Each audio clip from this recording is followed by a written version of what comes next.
Because it's a hot topic, it's a subset of AI techniques and models that are designed to generate new content. So, what we're seeing with ChatGPT, for instance, and the rise of all the AI models and tools that we have available to us now. It's also designed to generate new content or data. It's similar to existing samples, so what you feed into it. So, what you feed into it means that it involves training a machine learning model to learn patterns and structures from a given data set, a large language model, for instance, and then using that knowledge to generate new and original content, and original between quotes because you're learning from the content you've got already. Generative AI models are often used based on deep learning architectures, such as generative adversarial networks, variation autoencoders, or RNNs, recurrent neural networks mainly. And these models can learn the underlying distribution of the training data and generate new samples that resemble the original data. Think transformers. So if you want to deep dive into how it actually works, read the paper. Attention is all you need, everything you need about transformers from 2017.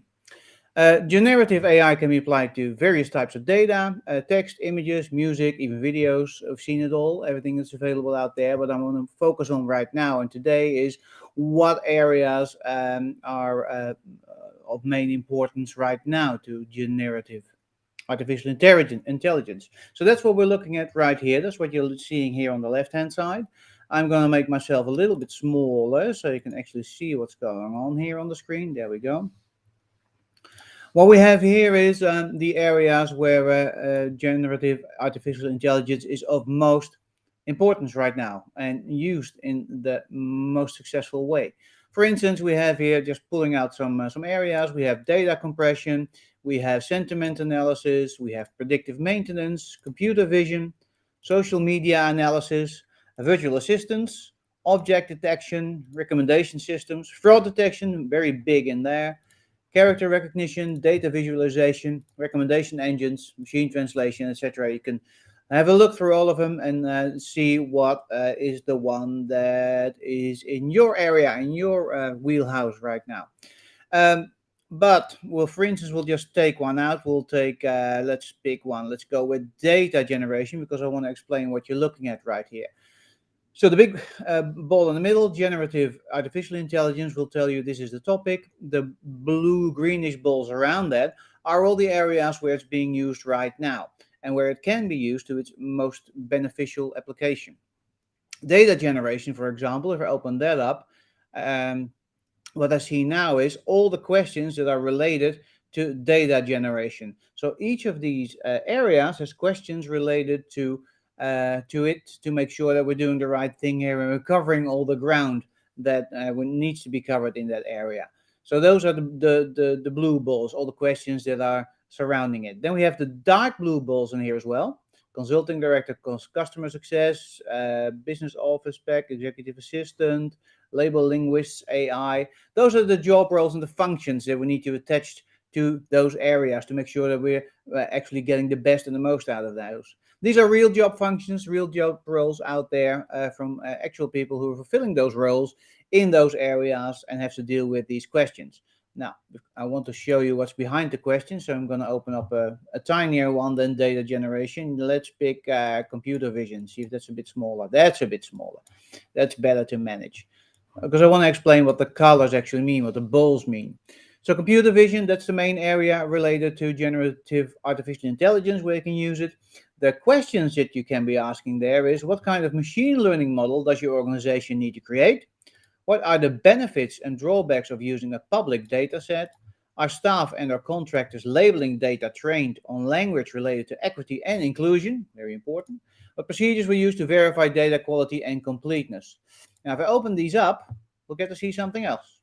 We'll get to see the green balls. And the green balls are actually the actions that you can do. The best ideas you can put in place to make sure that you're making computer vision happen in relation to generative artificial intelligence. And you're answering that question, what procedures were used to verify data quality and completeness? The green areas are the areas that you need to focus on, that you actually need to be doing them. User plan to use for quality. What do you user plan to use for quality? Measuring quantitative terms, cost, time, and quality. Find additional help preparing access policies and procedures. Keep your distributed workforce up to date. with policies and procedures, and assess the quality of the plan, financial plan type, to create a new generation of managers that come from predictive maintenance in your portfolio market and where you want it to be. If I open those up again, there's another color, and these are the final colors I wanted to show you what we're looking at here. Those are the areas that we can then focus on if we want to go deeper. So these are just keywords from this question, for instance. A keyword from this question is completeness, for example, so I can check on that. Or a keyword is procedures. So if I want to see more about procedures, more questions around procedures, or more questions around completeness, I can open those up. More questions around quality, I can open those up, and there they are. Same goes for these.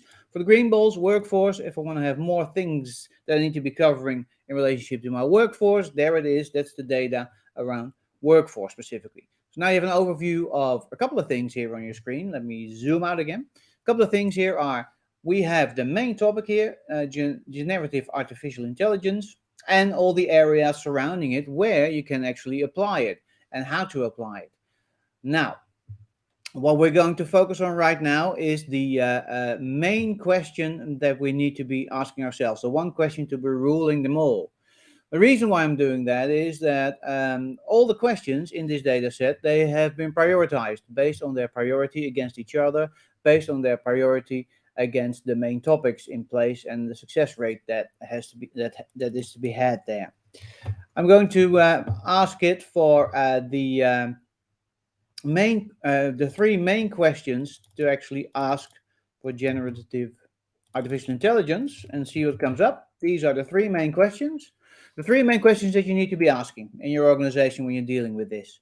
How can updated and new data analysis and continuous monitoring tools be used to fortify your fraud prevention and detection capabilities? This is specifically related to fraud prevention. This question. This is the number one question where it has the biggest impact. So I can open that one up, and what do we see now? Oh, here we go, fraud detection related to that one. Areas that we can cover here are make sure your company wins with its customer development efforts, use AI to the customer data to be addressed as opposed to the right thing, to analyze the data being used to improve fraud detection, communicate regularly to your employees about the seriousness and impact of fraud, etc., etc. Carry out any hazard or risk analysis, make sure that you're doing all that. And again, open that up and we get the keywords that are related to that one. We find the job roles here: fraud and security manager, fraud prevention analyst, senior fraud business consultant, fraud prevention manager, same one, lead analytics fraud detection, electronic payment manager, and fraud operations analyst. Job roles within fraud detection that have generative AI rolled out to make sure that the machine learning model works well and delivers output as expected and related to fraud detection. The other two questions here: what are the most significant changes around using market and reference data for AI and machine learning for your organization? Open that one up and see what's happening here. That is related to deep learning, the main deep learning area. And we have here the job roles related to that. And again, we have the areas that we need to be covering here. The green balls have realistic expectations for the benefits of AI, navigate all of this and continue to face the many challenges. That one. Use artificial intelligence in the age of artificial intelligence and bring about the impact on your AI. So learn continuously what's happening out there. Foresee how your company is going to address these challenges. What is it doing actually related to deep learning? Then we have the third question, the third most important question, and we see the job roles here appearing as well, the functions which we need to have in our organization. Related to deep learning as well, are the systems in place to meet GDPR, so that's privacy regulation, and other legislative requirements regarding individuals' right to access data content and opt out where preferred. So data privacy is legislation, risk management, that's something that we definitely need to be focusing on in our organization. Related to image processing here, this one, systems, access, be sure you have covered all your obligations under the GDPR. If we want to cover obligations, see what else we need to do here. Nothing comes up. Systems, there we go, more questions around systems here. So this is like a roadmap in my organization where I can start with thinking about what the benefits will be. What the benefits will be of generative artificial intelligence in my organization. Am I going to use it for fraud detection and deep learning? Those could be the main areas that I can be focusing on in my organization. Out of the what is it, like 40, 50 green, yellow, green, bluish balls, those balls that you saw around the main area. Those areas, focus on those two. And then when I want to focus on those two, these are the questions that I need to be filling out in my organization, understand the answers to. And I can look at the green balls here to make sure that we've got everything covered, that we're actually doing everything in our organization. And for functions, pretty straightforward. There they are. These are the functions that we'll be needing in our organization, or that need to be engaged with what we do in our organization here. Um, so those are the three main questions, and that you can be asking in your organization. So now you have a roadmap, and that roadmap that covers a lot of job roles, functions, and you've seen some of the functions here, but I want to show you the functions that we actually need to be covering in our generative AI. And those are all the functions here: delivery consultant, senior research associate, database analyst. And what I can do here as well, I can look at it from a function perspective. And I can go, okay, let's see what this person actually needs to be doing. Machine learning, engineer vision, and with whom that person needs to cooperate, needs to work. What are the team functions there? The questions they need to be asking is, what kind of machine learning model does your organization need to create? What are the benefits and drawbacks of using a public data set? And it's related to the main area of computer vision. That's what we tagged it into. Share insights about inaccurate information from the perspectives of data accuracy and completeness. And those are the roles related to the machine learning engineering vision. Or just we can take let's go over to this side and take another one. For instance, director of product management, large language model and AI. What do we have here? Related to natural language processing. Is there an interest in or coverage of natural language processing to either text to data or data to text? Deal with demanding client, an unreliable vendor, or a cranky staff person in the best interest of the organization. Make sure to do that. These are the job roles that we need to be the responsibilities that deal with natural language processing. So there you have it. They have an insight and overview of all the job roles that are related to all the functions that are related to generative AI. So you have a roadmap, you have an overview of the job roles, and you have an overview of all the things that you need to be taking care of. So these are all the things that you need to be taking care of. So all the green balls are all the activities that we need to have in place in our organization. And there's another way of looking at it. I can also uh, open up one of the green balls and have a look at assess your organization's potential for artificial intelligence. Click on that one. Is any of the market data experiencing end-to-end loss? This is actually useful for our organization to do this. And see, I can do this and look at it from that perspective. So I can actually, I'll zoom over them so you can have quite a bit of an idea of what's in here in this data set. And by the way, this whole data set is, you can purchase this, it's in the link down below. Go to the website, it's for sale there. You can download all this data. It comes in a neat package and also in a PDF, so you can just scroll through it and read or edit or print. But also the data itself and all its relationships, and that's the most beneficial, to have all those relationships in place when you want to do when you want to deal with that. Um, One more thing I wanted to show you is how do you connect them all. So how you connect them all, that's the whole data set, basically, the whole data set that we've seen some of it. We've seen the activities in here. What I'm doing now is I'm going to show you everything that's in the data set and how it's all connected. The beauty of that is you get an idea of what's in there. There we go. You get an idea of what's in the data set and how it's all connected. Let's zoom in a bit so you can see what's going on here on the screen. We have the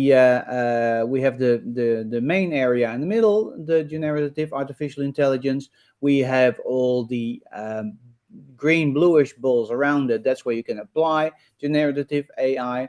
and we have the questions related to each and every one of these areas, which are the blue balls with the questions. Then each question has activities attached to it, and those activities you can then put in place in your organization and assign them to the dark blue balls to function the roles in your organization to make sure that you're doing those. So this is the whole data set and everything that's in there. Uh, let's go back before we close off to the main area at first. So we have an overview and a nice way to end this, which is generative artificial intelligence. If you want to cover any of these areas in your organization, data generation, object detection, computer vision, personalized marketing, image recognition, clicking on now so you can see where I'm going, fraud detection, face recognition, network optimization, deep learning, autonomous vehicles, data compression, recommendation engines, time series prediction, etc. Generative artificial intelligence is your way to go with large language models and transformers in place. Um, how to do that? That's what do you need to cover? Those are the questions that are in here, and how do you cover that? That's in here as well, with all the actions that you need to take to make sure you do that. By keeping an eye as well on risk management and legislation, new, fresh, and in the future. And now, for the fun of it, I'm just gonna click one out. Game development. What's happening there in game development? How do you leverage data and tools to put some learning and development on autopilot? How to align data strategy with business strategy and other strategies in your organization. See, a game is never a game. There's always an incentive somewhere. Head of player studio support, player studio lead support, and these are the areas that they can be covering then and making sure that they're doing the right thing here in game development and that they can cover in relationship to generative AI. Well, there you have it. This is the full overview of generative AI and one area like game development pulled out there. What's in there? The full data set, again, you can purchase it down below. Thanks for listening. Thanks for being here. I had a blast. I hope you learned something. If you have any questions, contact me, reach out. You know where I am. LinkedIn is a good way to reach me. Otherwise, email, website, socials. I'm right there. Thanks so much. Catch you next time.